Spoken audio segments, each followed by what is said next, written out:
വടകര 6ാം ക്ലാസ്സിലെ സ്കൂൾ 6ാം ക്ലാസ്സിൽ പഠിക്കുന്ന കുട്ടി സ്കൂൾ വിട്ടിട്ട് റോഡിന്റെ സൈഡിലൂടെ ഓടിപ്പോകുമ്പോ ട്രാഫിക്കുകാരന്റെ മുമ്പിലെത്തിയപ്പോ കുട്ടിയുടെ ബാഗിന്റെ ക്ലിപ്പ് കഴിഞ്ഞു പോയപ്പോ ഒരു പൊതി താഴേക്ക് വീണു.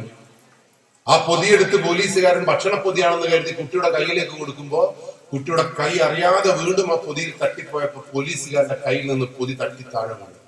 അതൊരു കല്ലുമ്മല വീണത്. പൊതി പൊട്ടിപ്പോയി. പൊതി പൊട്ടിയപ്പോ പോലീസുകാരൻ ഞെട്ടി. കുട്ടി ഞെട്ടിയില്ല. പോലീസുകാരൻ എന്തിനാ ഞെട്ടിയെന്നറിയോ? ആ പൊതിയിൽ നിന്ന് താഴേക്ക് വീണത് 2.25 കിലോ കഞ്ചാവായിരുന്നു. 6ാം ക്ലാസ്സുകാരുടെ ബാഗിൽ നിന്ന് ഞങ്ങൾക്ക് കിട്ടിയത് 2.25 കിലോ കഞ്ചാവാണ്. കുട്ടിയോട് ചോദിച്ചു, കുട്ടി ഇതെന്താ? കുട്ടിയോട് അറിഞ്ഞൂടാ. ഇതെങ്ങനെ എന്റെ ബാഗിലേക്ക് വന്നു എന്ന് ചോദിച്ചപ്പോ കുട്ടി പറഞ്ഞു, ഇതെന്റെ ആ ഏട്ടൻ തന്നതാണ്, ആ ഏട്ടന് കൊണ്ടു കൊടുക്കണം. എന്ത് നിനക്ക് എന്താണ് അതിന് സമ്മാനമായി കിട്ടിയെന്ന് വെച്ചപ്പോ കുട്ടി ഒരു കുറവൊന്നുമില്ലാണ്ട് കുട്ടി സത്യസത്യമാണല്ലോ. കുട്ടി പറഞ്ഞൊരു സിൽക്കി ബാർ മുട്ടായി എനിക്ക് കിട്ടുന്നത് 6 മാസമായി പോലീസെ ആ ഏട്ടൻ തരുന്നു, ഞാനവിടെ കൊണ്ടുവന്നു സിൽക്കി ബാർ തിന്നുന്നു.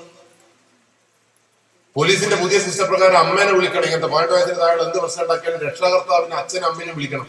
അച്ഛൻ ഗൾഫിലാണ് പോലും. അമ്മ വന്നു. അമ്മേന്റെ ഒരു വരവുണ്ട് സ്റ്റേഷനിലേക്ക്. ആ അമ്മ ഇങ്ങനെ പോലീസ് എനിക്ക് ഞാൻ എന്താണ് പ്രശ്നം? എന്താ? എന്റെ ഭർത്താവ് ഗൾഫിൽ 1.5 ലക്ഷം രൂപ ശമ്പളം വാങ്ങും. അതിന് ഞാളെന്നാ വേണ്ടതിപ്പോ? എന്റെ മക്കൾക്ക് കഞ്ചാവ് വിറ്റ് ജീവിക്കേണ്ട ഗതികേടില്ല നമ്മ. എന്റെ കുട്ടിയുടെ കയ്യിൽ നിന്ന് കഞ്ചാവ് വിട്ടിട്ട് പോലീസ് ബാഗിൽ ഇട്ടിട്ടുണ്ടാവും. അങ്ങനെ അമ്മ പോലീസ് ആടെ വിപ്ലവം തന്നെ സൃഷ്ടിച്ചു കളഞ്ഞു. കേരളത്തിൽ ലഹരിക്കെതിരെയുള്ള പോരാട്ടം വിജയിക്കാൻ കാരണം എന്താ അറിയോ? ഇത്തരം അമ്മമാരാണ്.